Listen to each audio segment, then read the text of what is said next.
Ace of pentacles ಬಂದಿದೆ. ಏಸ್ of ಪೆಂಟಿಕಲ್ಸ್ನ ನಾವು new beginnings ಅಂತ ಕರಿತೀವಿ, ಅಥವಾ ಪೆಂಟಿಕಲ್ಸ್ ಅಂದರೆ ಹಣ ಅಂತ ನಾನು ತುಂಬ ಸರ್ತಿ ಹೇಳಿದ್ದೀನಿ. ಡೌನ್ ಪೇಮೆಂಟ್, ಯಾವುದಾದ್ರೂ ಕಾರ್ ಅಥವಾ ವೆಹಿಕಲ್ ತೊಗೊಳೋಕ್ಕೆ ಡೌನ್ ಪೇಮೆಂಟ್, ಅಥವಾ ಯಾವುದಾದ್ರೂ ಸೈಟ್ ಇರ್ಬೋದು, ಅಪಾರ್ಟ್ಮೆಂಟ್ಸ್ ಇರ್ಬೋದು, ಆ ಥರ ಡೌನ್ ಪೇಮೆಂಟ್ ಮಾಡ್ತೀರಾ ಜಿಲಿ ಅಂತ ಹೇಳ್ತಾ ಇದೆ cards. Financial project, related to financial project ಅಂತ ಹೇಳ್ತೀವಿ ನಾವು. ಆನ್ಸರ್ಡ್ ಪ್ರೇಯರ್ಸ್ ಅಂತ, ನೀವು ಇಷ್ಟು ದಿನ ಏನು ದೇವ್ರ ಹತ್ರ ಪ್ರಾರ್ಥನೆ ಮಾಡ್ಕೊಳ್ತಾ ಇದ್ದೀರಿ, ಏನು ನಿಮ್ಮ ಕ್ವಶನ್ಸ್ ಇತ್ತು ದೇವ್ರ ಮುಂದೆ, ನೀವು ತುಂಬ ಕ್ವಶನ್ಸ್ನ ಕೇಳ್ತೀರಾ, ತುಂಬ ಕಷ್ಟಗಳನ್ನ ತೋಡ್ಕೊಳ್ತೀರಾ, ಯಾಕೆ ನನಗೆ ಇಷ್ಟು ಕಷ್ಟ, ಆ ಥರ ತುಂಬ ಕ್ವಶನ್ಸ್ ಇರುತ್ತೆ. ನಿಮ್ಮ ಎಲ್ಲ ಕ್ವಶನ್ಸ್ಗೂ ಉತ್ತರಗಳು ಈ ತಿಂಗಳು ನಿಮ್ಗೆ ಸಿಗುತ್ತೆ. ಬೈಯಿಂಗ್ ಆ್ಯಂಡ್ ಮೂವಿಂಗ್ ಅಂತ ಹೇಳ್ತಾ ಇದೆ. ಮೇ ಬಿ ನೀವು ಮನೆ ಶಿಫ್ಟ್ ಮಾಡ್ಬೋದು, ಹೊಸ ಮನೆ ತೊಗೊಳ್ಬೋದು, to bigger and better home ಅಂತ ಕೂಡ ಕಾರ್ಡ್ ಹೇಳ್ತಾ ಇದೆ. ನಿಮ್ಮ ರಿಲೇಷನ್ಶಿಪ್ಪು ಮನಿ ಜೊತೆ ತುಂಬ ಚೆನ್ನಾಗಿರುತ್ತೆ ಅಂತ ಪೆಂಟಿಕಲ್ಸ್ ಹೇಳುತ್ತೆ. ಸೊ ಯಾವಾಗಲೂ ಅಷ್ಟೇ, ಹಣನ ನಾವು ಹೇಗೆ ಟ್ರೀಟ್ ಮಾಡ್ತೀವಿ ಅದೇ ಥರ ಹಣ ನಮಗೆ ಟ್ರೀಟ್ ಬ್ಯಾಕ್ ಮಾಡುತ್ತೆ ಅಂತ ಹೇಳ್ತೀವಿ. ಅದಕ್ಕೆ ನಾವು ಜಾಸ್ತಿ ವ್ಯಾಲ್ಯೂ ಕೊಟ್ಟಿಲ್ಲ ಅಂದರೆ ಅದು ಕೂಡ ನಮ್ಗೆ ವ್ಯಾಲ್ಯೂ ಕೊಡೋಲ್ಲ. ಸೊ ಸ್ವಲ್ಪ ಹಣದ ಬಗ್ಗೆ ಅಲಕ್ಷ್ಯ ಮಾಡಬೇಡಿ ಅಂತ ಹೇಳುತ್ತೆ. ಸೆಕೆಂಡ್ ಕಾರ್ಡ್ ನನಗೆ 6 ಆಫ್ ಸೋರ್ಡ್ಸ್ ಬಂದಿದೆ. ಸೊ 6 ಆಫ್ ಸೋರ್ಡ್ಸ್ನ ನಾವು ಫ್ಯಾಮಿಲಿ ಕಾರ್ಡ್ ಅಂತ ಹೇಳ್ತೀವಿ, ಕಿಡ್ಸ್ ಅಂತ ಹೇಳ್ತೀವಿ. ಸೊ ಸ್ಟಾರ್ಟಿಂಗ್ ಫ್ರಮ್ ಸ್ಕ್ರ್ಯಾಚ್ ಅಂತ ಹೇಳ್ತೀವಿ. ರಿಲೋಕೇಟ್ ಆಗ್ತೀರಾ ನಿಮ್ಮ ಪಾರ್ಟ್ನರ್ಸ್ ಜೊತೆ, ನಿಮ್ಮ ಲೈಫ್ ಚೇಂಜ್ ಮಾಡ್ಕೊಳ್ತೀರಾ, ಲೈಫ್ ಸ್ಟೈಲ್ ಚೇಂಜ್ ಆಗುತ್ತೆ. ಬಿಕಾಸ್ ಆಫ್ ನೀವು ಬೇರೆ ಸ್ಟೇಟಿಗೆ ಟ್ರಾವೆಲ್ ಮಾಡ್ತಾ ಇದ್ದೀರಾ, ಅಥವಾ ಫಾರಿನ್ ಲ್ಯಾಂಡ್ಗೆ ಟ್ರಾವೆಲ್ ಮಾಡೋ ಪ್ಲ್ಯಾನ್ಸ್ ಇದೆ ನಿಮಗೆ, ಅಥವಾ ಫಾರಿನ್ ಲ್ಯಾಂಡಿಂದ ನೀವು ಮದುವೆಗೆ ಟ್ರೈ ಮಾಡ್ತಾ ಇದ್ದಾರೆ. 6 ಆಫ್ ಸೋರ್ಸ್, ಫಾರಿನ್ ಲ್ಯಾಂಡಿಂದ ನಿಮಗೆ ಆಫರ್ಸ್ ಬರೋ, ಇನ್ವಿಟೇಷನ್ಸ್ ಬರೋ ಚಾನ್ಸಸ್ ಇದೆ ಮದುವೆಗೋಸ್ಕರ ವೆಯ್ಟ್ ಮಾಡ್ತಾ ಇರೋರಿಗೆ. ಅಥವಾ ಫಾರಿನ್ ಲ್ಯಾಂಡಿಂದ ಅಥವಾ ಬೇರೆ ಸ್ಟೇಟಿಂದ ಮೆಸೇಜು ಅಥವಾ ಟೆಕ್ಸ್ಟು ಸೊ ನಿಮ್ಗೆ ಡೈಲಿ ಬರುತ್ತೆ ಅಂತ ಕೂಡ ಕಾರ್ಡ್ ಹೇಳ್ತಾ ಇದೆ. ಥರ್ಡ್ ಕಾರ್ಡ್ ನನಗೆ 2 ಆಫ್ ಸೋರ್ಡ್ಸ್ ಬಂದಿದೆ. ತುಂಬ ಕ್ರಾಸ್ ರೋಡ್ಸ್ ಅಂದರೆ ತುಂಬ ಕಷ್ಟಗಳು, ತುಂಬ ಕಷ್ಟದ ದಾರಿಯಿಂದ ನಡೆದು ಬಂದಿದ್ದೀರಾ ಇಲ್ಲಿವರೆಗೂ. ಇವಾಗ ಹೇಗೆ ನನ್ನ ಲೈಫ್ನ ಚೇಂಜ್ ಮಾಡ್ಕೊಳ್ಳಿ ಅಂತ ಕೆಲವರು ಯೋಚನೆ ಮಾಡ್ತಾ ಇದ್ದಾರೆ. ಅನ್ಸರ್ಟನಿಟಿ ಇನ್ನೂ ಇದೆ ಲೈಫಲ್ಲಿ, ಯಾವುದು ದೃಢವಾಗಿಲ್ಲ ಅಂತ ನಿಮಗೆ ಅನ್ನಿಸ್ತಾ ಇದೆ. ಆವಾಗ ನೀವೇನು ಮಾಡ್ತೀರಾ, ಸೊ ಯಾವುದಾದ್ರೂ ಬೇರೆ ಊರಿಗೆ ಅಥವಾ ಬೇರೆ ಜಾಗಕ್ಕೆ, ಬೇರೆ ಮನೆಗೆ ಶಿಫ್ಟ್ ಆದರೆ ನನ್ನ ಲೈಫ್ ಚೇಂಜ್ ಆಗುತ್ತಾ ಅಂತ. ಸೊ ಆ ಥರ ಯೋಚನೆ ಮಾಡಿಬಿಟ್ಟು ನಿಮ್ಮ ಬ್ಯಾಗ್ನ ಪ್ಯಾಕ್ ಮಾಡಿಕೊಂಡು ಬೇರೆ ಕಡೆ ಹೋಗ್ತೀರಾ. ಸೊ ಅಲ್ಲಿ ಹೋದ್ಮೇಲೂ ಕೂಡ ನಿಮಗೆ ಸ್ವಲ್ಪ ದಿನ ಅನ್ಸರ್ಟನಿಟಿ ಫೀಲ್ ಆಗುತ್ತೆ, ಅಥವಾ ನಿಮ್ಮ ಮನೆಯವರಿಂದ ಅಥವಾ ನಿಮ್ಮ ವೈಫಿಂದ, ಹಸ್ಬೆಂಡಿಂದ, ನಿಮ್ಮ ಫ್ಯಾಮ್ಲಿಯಿಂದ ಸ್ವಲ್ಪ ದಿನದ ಮಟ್ಟಿಗೆ ನೀವು ದೂರ ಇರಬೇಕಾಗುತ್ತೆ ಅಂತ ಕೂಡ ಕಾರ್ಡ್ ಹೇಳುತ್ತೆ. ಫೋರ್ತ್ ಕಾರ್ಡ್ ನನಗೆ ವೀಲ್ ಆಫ್ ಫಾರ್ಚೂನ್ ಬಂದಿದೆ. ಸೊ ನೀವು ಡಿಸೈಡ್ ಮಾಡಿದ್ದೀರಾ, ಸೊ ನಿಮ್ಮ ಡ್ರೀಮ್ಸ್ ಕಡೆಗೆ ಹೋಗಬೇಕು ಅಂತ. ಬಟ್ ನಿಮಗೆ ನಿಮ್ಮ ಡ್ರೀಮ್ಸ್ ಮೇಲೆ ಭರವಸೆ ಇಲ್ಲ, ಸೊ ನಿಜ ಆಗುತ್ತೋ ಇಲ್ವೋ ಅಂತ, ಅದ್ರ ಮೇಲೆ ಫೇತ್ ಇಲ್ಲ ನಿಮಗೆ ಅಂತ ಹೇಳ್ಬೋದು. ಸೊ ಬಟ್ ನೀವು ಫ್ರೀ ವೀಲ್ ಇದ್ದೀರಾ, ಯಾವುದಾದ್ರೂ ಡಿಸಿಷನ್ನ ತೊಗೊಳ್ಬೋದು. ಸೊ ಅದೇ ಡಿಸಿಷನ್ ಅಂತ ಅಲ್ಲ, ಲೈಫ್ ಸೆಕ್ಯೂರಿಟಿ ನೋಡ್ಕೊಳ್ಳ ಅಥವಾ ನನ್ನ ಡ್ರೀಮ್ಸ್ ನೋಡ್ಕೊಳ್ಳ ಅಂತ ಅನ್ನಿಸ್ಬೋದು. ಒಂದು ಕನೆಕ್ಷನಲ್ಲಿ ನಿಮಗೆ ಇಬ್ಬರು ಆಪ್ಷನ್ಸ್ ಬರುತ್ತೆ ಅಥವಾ ಆಲ್ರೆಡಿ ಇದ್ದಾರೆ ಲೈಫಲ್ಲಿ. ಸೊ ಈ ಕಡೆ ನಿಮಗೆ ಡ್ರೀಮ್ಸ್ ಮ್ಯಾನ್ ಆರ್ ಗರ್ಲ್ ಇದ್ದಾರೆ, ಈ ಕಡೆ ನಿಮ್ಮ ಲೈಫ್ ಸೆಕ್ಯೂರಿಟಿ ಆ್ಯಂಡ್ ವಿಸ್ಡಮ್ ಇದೆ. ಯಾವುದನ್ನು ಚೂಸ್ ಮಾಡ್ಕೊಳ್ಳಿ ಅನ್ನೋ ಕನ್ಫ್ಯೂಷನ್ಸ್ ಇದೆ. ಬಟ್ ನಿಮಗೆ ದೇವರ ಹತ್ರ ಪ್ರೇಯರ್ಸ್ ಮಾಡ್ಕೊಳ್ಳಿ, ನಿಮಗೆ ಗೊತ್ತು ಯಾವುದಾದ್ರೂ ಒಂದು ರೂಪದಲ್ಲಿ ಇಂಡಿಕೇಶನ್ಸ್ನ ಯಾವಾಗಲೂ ದೇವರು ನಿಮಗೆ ತೋರ್ತಿದ್ದಾನೆ, ಇನ್ನು ಮುಂದೆನೂ ತೋರಿಸ್ತಾನೆ ಅಂತ ಕೂಡ ಕಾರ್ಡ್ಸೇ ಹೇಳ್ತಾ ಇದೆ. 5th ಕಾರ್ಡ್ ಕ್ಯಾರೆಟ್ ಕಾರ್ಡ್ ಬಂದಿದೆ.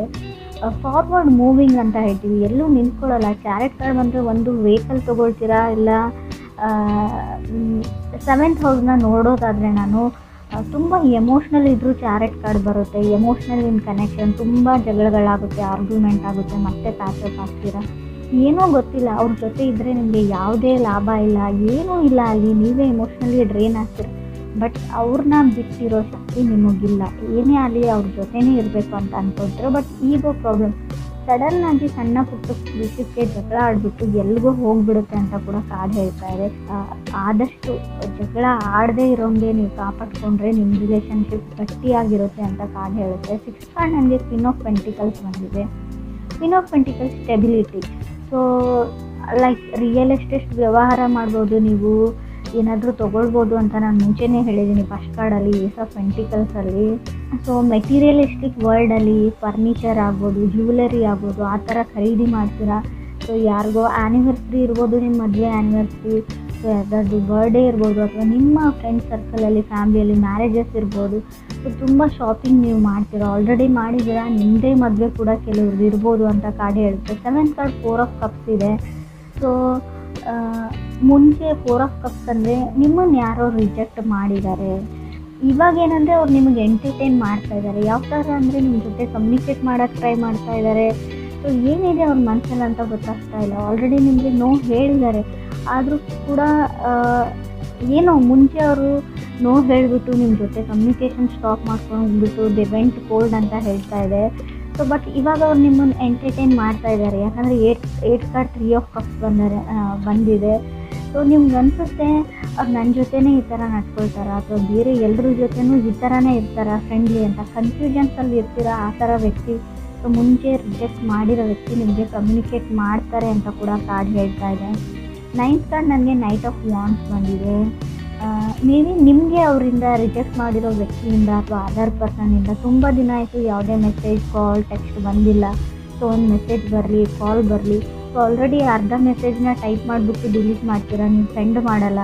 ಸೊ ನಾನೇ ಯಾಕೆ ಮಾಡಲಿ ಅಂತ. ಸೊ ಏನೋ ನಿಮ್ಮ ಲಾಸ್ಟ್ ಡಿಸಿಷನ್ ಕೇಳಬೇಕಿದೆ, ನಿಮ್ಮ ಮದುವೆ ಫಿಕ್ಸ್ ಆಗಬೇಕಿದೆ. ಸೊ ಎಸ್ ಹೇಳಬೇಕಿದೆ. ಒಂದು ಮಾತು ಅವ್ರನ್ನ ಕೇಳಿಬಿಡಲ್ಲ. ಆಲ್ರೆಡಿ ನೀವು ಪ್ರಪೋಸ್ ಮಾಡಿರ್ಬೋದು, ಅವ್ರಿಗೆ ಎಸ್ ನೋ ಏನೂ ಹೇಳಿರ್ಲಿಕ್ಕಿಲ್ಲ. ಅಥವಾ ನೀವು ರಿಲೇಷನ್ಶಿಪ್ಪಲ್ಲಿ ಇದ್ಬಿಟ್ಟು ಯಾವುದೇ ಅವ್ರಿಗೊಂದು ಮಾತು ಹೇಳಬೇಕು ಅಂತ ಅಂದ್ಕೊಳ್ತಾ ಇದ್ದೀರಾ. ಸೊ ನೀವು ರೆಡಿ ಆಗಿದ್ದೀರಾ ಸೆಟಲ್ ಆಗೋಕ್ಕೆ. ಬಟ್ ಏನೋ ಅವ್ರು ನಿಮ್ಮ ಎಕ್ಸ್ ಅಂತ ಆಗಲಿ ಏನೋ ಅವ್ರಿಗೊಂದು ಮಾತು ತಿಳಿಸ್ಬಿಡೋಣ ಅನ್ನೋ ಲಾಸ್ಟ್ ಚಾನ್ಸಲ್ಲಿ, ಸೊ ಲಾಸ್ಟ್ ಮಿನಿಟಲ್ಲೂ ನೀವು ಇದನ್ನು ಯೋಚನೆ ಮಾಡ್ತಾ ಇದ್ದೀರಾ ಅಂತ ಕಾರ್ಡ್ ಹೇಳ್ತಾ ಇದೆ. ನೀವು ಅಥವಾ ನೀವು ಕ್ರಾಸ್ ವಾಚರ್ಸ್ ಇವ್ರ ಜೊತೆ ಕನೆಕ್ಟ್ ಆಗಿರೋ ವ್ಯಕ್ತಿಗಳು ಕೂಡ ಆಗಿರ್ಬೋದು. 10th ಕಾರ್ಡ್ ನನಗೆ ಕಿಂಗ್ ಆಫ್ ಕಪ್ಸ್ ಬಂದಿದೆ. ಸೊ ಕೆಲವರಿಗೆ ಒಬ್ಬ ವ್ಯಕ್ತಿ ನಿಮ್ಮ ಲೈಫಲ್ಲಿರೋರು ಯಾವಾಗಲೂ ಹೇಳ್ತಾರೆ ನಿಮ್ಮ ಮೇಲೆ ಫೀಲಿಂಗ್ಸ್ ಇದೆ ಅಂತ. ಸೊ ಯಾವ ಥರ ಫೀಲಿಂಗ್ಸ್ ಅಂತ ಗೊತ್ತಿಲ್ಲ. ಮೇ ಬಿ ನೀವು ಹೇಳ್ಬೋದು ಅದರ್ ಪರ್ಸನ್ ಮೇಲೆ ಫೀಲಿಂಗ್ಸ್ ಇದೆ ಅಂತ. ಸೊ ಅವರು ಯಾವುದನ್ನೂ ಕರೆಕ್ಟಾಗಿ ದೃಢವಾಗಿ ಹೇಳೋಕ್ಕೆ ತಯಾರಿಲ್ಲ. ಸೊ ಫೀಲಿಂಗ್ಸ್ ಇದೆ, ನಿಮ್ಮ ಜೊತೆ ಇರ್ತೀನಿ, ಒಂದು ಸ್ಟೆಪ್ ಮುಂದೆ ಹೋಗ್ತೀನಿ, ರಿಲೇಷನ್ಶಿಪ್ಪಲ್ಲಿ ಇರೋಣ ಅಂತ ಹೇಳೋಕ್ಕೂ ರೆಡಿ ಇಲ್ಲ. ಸೊ ಮೇ ಬಿ ಆ ಪರ್ಸನ್ಗೆ ತುಂಬ ರೆಸ್ಪಾನ್ಸಿಬಿಲಿಟೀಸ್ ಇದೆಯೋ ಅಥವಾ ನಿಮಗೆ ರೆಸ್ಪಾನ್ಸಿಬಿಲಿಟೀಸ್ ಇದೆಯೋ ಗೊತ್ತಿಲ್ಲ. ಇನ್ನೂ ಕೆಲವರಿಗೆ ನಾನು ಅವ್ರಿಗೆ ಹೇಳ್ತೀನಿ, ಆಲ್ರೆಡಿ ಸೆಕೆಂಡ್ ಮ್ಯಾರೇಜಿಗೆ ಟ್ರೈ ಮಾಡ್ತಾ ಇರ್ಬೋದು ನೀವು, ಎಂಗೇಜ್ಮೆಂಟ್ ಬ್ರೇಕ್ ಆಗಿರ್ಬೋದು ಕೆಲವರಿಗೆ. ಯಾಕಂದರೆ ಕ್ವೀನ್ ಆಫ್ ಪೆಂಟಿಕಲ್ಸ್ ಮತ್ತು 4 ಆಫ್ ಕಪ್ಸ್ 3 ಆಫ್ ಕಪ್ಸ್ ಬಂದಿದ್ದರೆ 3 ಆದಮೇಲೆ 4 ಆದಮೇಲೆ 3 ಬಂದಿದ್ಮೇಲೆ 4 ಕಂಪ್ಲೀಟ್ ಆದಮೇಲೆ ಮತ್ತೆ 3 ಆಗಿದೆ. ನೀವು ಕಪಲ್ಸ್ ಇರೋರು ಮತ್ತೆ ಸಿಂಗಲ್ ಆಗಿದ್ದೀರಾ ಅಂತ ಅನಿಸುತ್ತೆ.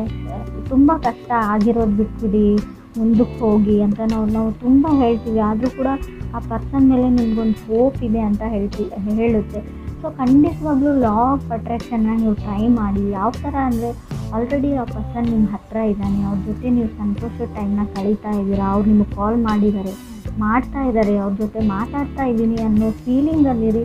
ಖಂಡಿತ ಆ ವ್ಯಕ್ತಿ ನಿಮಗೆ ಕಾಲ್ ಬ್ಯಾಕ್ ಮಾಡೇ ಮಾಡ್ತಾರೆ. ಸೊ ಮೆಸೇಜ್ ಕೂಡ ಮಾಡೇ ಮಾಡ್ತಾರೆ ಅಂತ ಕೂಡ ಕಾರ್ಡ್ಸ್ ಹೇಳ್ತಾ ಇದೆ.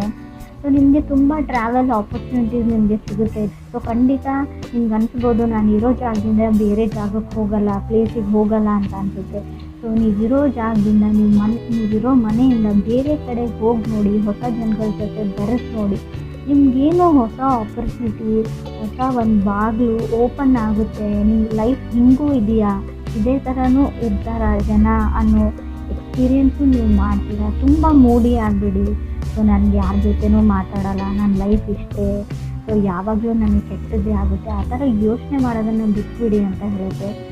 ಆದಷ್ಟು ಹಣನ ಸೇವ್ ಮಾಡಿ ಅಂತ ಹೇಳ್ತೀನಿ. ಲವ್ಲೆಸ್ ರೀಡಿಂಗ್ ಆಗಿರ್ಬೋದು, ಬಟ್ ನನ್ನ ರೀಡಿಂಗಲ್ಲಿ ಏನು ಬರುತ್ತೆ ಅದನ್ನು ಹೇಳ್ತೀನಿ.